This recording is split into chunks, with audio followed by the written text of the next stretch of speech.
chers téléspectateurs, heureux de vous retrouver ce soir pour une édition spéciale de notre grand jeu dominical, le bail aïe aïe aïe.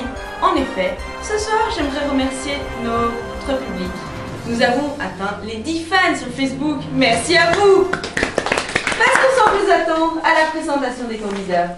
Nous avons Jacqueline, la bibliothécaire, Fernand, le jardinier, Anne-Marie, prof de droit à l'ULB, et enfin Hugues, élève en physique. Chers candidats, vous êtes prêts pour les questions? Première question.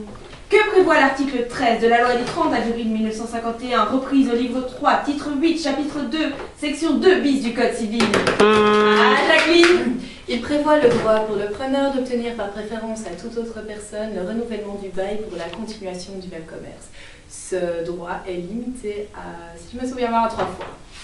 Très bien, mais Jacqueline, pour avoir le point, vous devez me dire l'article 13, impératif, d'ordre public, supplétif. Hugues. Il est impératif. Et une gommette pour Hugues. Passons sans plus attendre à la deuxième question. Quelles sont les conditions pour obtenir le renouvellement du bail commercial dans le chef du preneur? Selon le théorème de cause qui est issu du modèle économique du XXe siècle, je peux déduire l'existence de 4 conditions. La première d'entre elles est qu'il faut l'assentiment mutuel des parties. La seconde est que le preneur ne peut solliciter le renouvellement que dans le but de poursuivre l'exploitation du même commerce, sauf cause contraire. La troisième est que l'exploitation doit être effective au moment de la demande de renouvellement. Et la quatrième est que le commerce doit être identique au commerce précédent.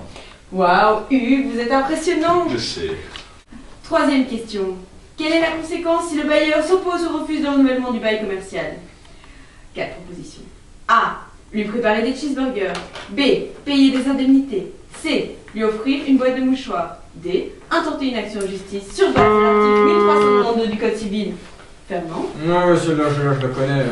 J'hésite entre le cheeseburger et l'indemnité, mais bon, comme a priori l'indemnité serait mieux qu'orchidée, je vais prendre les indemnités. Vous êtes sûr de votre réponse? Ah oui, tout à fait. C'est très bien, vous avez le point. Question 4. Le droit au renouvellement du bail commercial accordé au preneur par la loi est-il un droit acquis? Non, ce n'est pas un droit acquis, il a juste le droit de le demander, et c'est en vertu de l'article... C'est bon. Cinquième question. Que se passe-t-il lorsqu'un tiers propose une offre supérieure pour reprendre le commerce à la fin du terme? Anne-Marie? En principe, le preneur a un droit de préférence, sauf s'il est confronté à l'offre supérieure d'un tiers. À ce moment-là, il sera préféré dans l'hypothèse où il fera une proposition supérieure ou égale à celle du tiers. Sixième question. Une facile. À combien de renouvellement a-t-on droit? Non? À chaque moisson. Une autre suggestion. Ah, Jacqueline. En vertu de l'article 13 de la loi de 1951, le preneur peut requérir jusqu'à 3 renouvellements de 9 années chacun.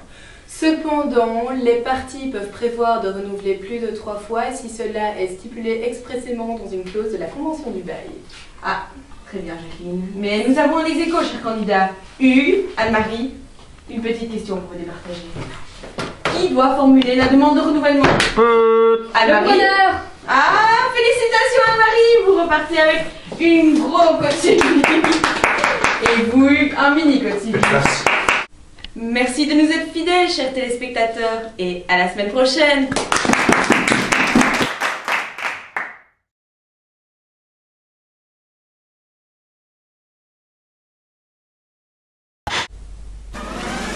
Bonsoir à tous, bienvenue dans ce journal. Voici les titres de l'actualité. La Cour de cassation s'est aujourd'hui prononcée sur les formalités à accomplir par le preneur lors de la demande de renouvellement du bail commercial. Nous nous pencherons sur les conséquences de cette décision et pour cela nous retrouverons l'avocate qui a plaidé dans l'affaire, Maître Verrier, devant le palais de justice. Ensuite, nous examinerons les formalités à accomplir par le bailleur et pour cela nous serons en direct avec Monsieur Vandenot qui nous les expliquera. Bonjour, je suis devant le palais de justice avec Maître Verrier. Maître Verrier, pourriez-vous m'expliquer l'impact qu'aura cette décision sur le principe du renouvellement du bail commercial? Oui, en effet, il existe 4 nouvelles formalités que doivent accomplir le preneur dans le cadre du renouvellement du bail commercial. Mais je vais insister sur les 2 premières. La première consiste pour le locataire à avoir notifié par exploit de huissier de justice ou par lettre recommandée son intention de renouveler son bail. La deuxième formalité consiste pour le locataire à envoyer cette demande de renouvellement du bail commercial entre les les 18 et les 15 mois avant la fin du bail en cours. Eh bien, merci Maître Verrier pour cette charmante interview. Elles ont gagné une bataille, mais je gagnerai la guerre.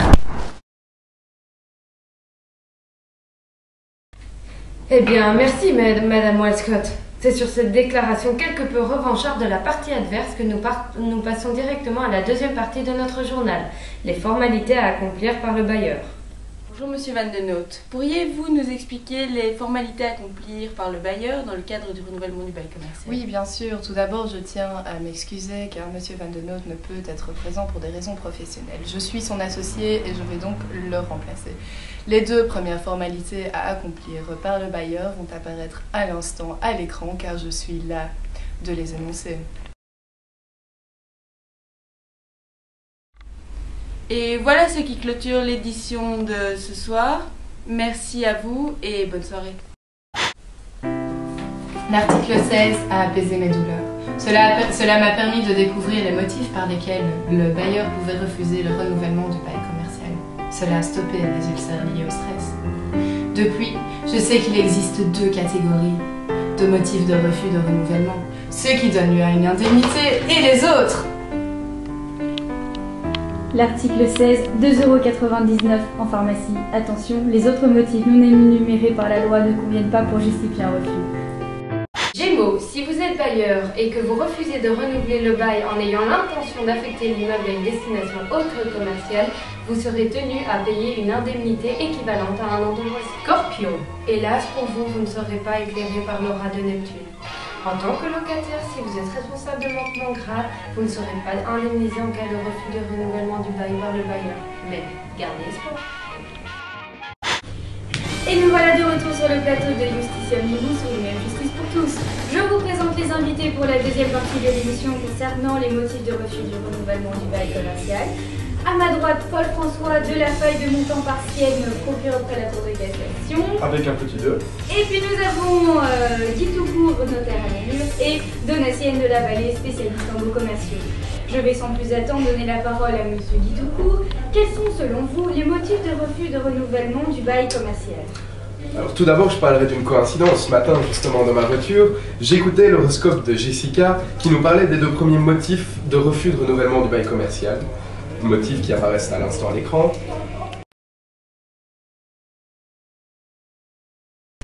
Je vais maintenant citer le troisième motif qui consiste en l'offre supérieure d'un tiers.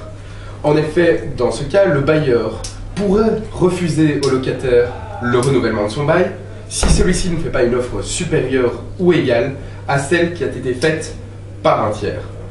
Je vais laisser la parole à Donatienne pour le quatrième motif. Merci Guy. Le quatrième motif est l'absence d'intérêt légitime. En vertu de l'article 16 de la loi de 1951, le bailleur peut refuser le renouvellement du bail lorsqu'il n'y a pas d'intérêt légitime dans le chef du preneur. Si ce motif est fondé, il n'y a d'ailleurs pas lieu à une indemnité d'éviction. Pour clore cette session sur les baux commerciaux, je cède la parole à Monsieur de la Feuille de montant partiel qui va nous exposer le dernier motif de refus de renouvellement du bail commercial. Alors il s'agit d'un cas particulier où la loi autorise le bailleur à refuser le renouvellement du bail sans aucun motif particulier. Dans ce cas, le bailleur exerce son droit de reprise et le motif de refus n'est alors soumis à aucune condition ni aucune formalité, c'est pour ça qu'il est dit discrétionnaire. Le bailleur devra néanmoins verser une indemnité d'éviction qui est tout de même conséquente car elle s'élève à l'équivalent de 3 années de loyer et éventuellement en plus des dommages et intérêts visant à réparer le préjudice causé. Je tiens à préciser, avant de clôturer cette émission, qu'il ne faut pas confondre les motifs de refus, de renouvellement et les motifs d'opposition du bailleur au renouvellement.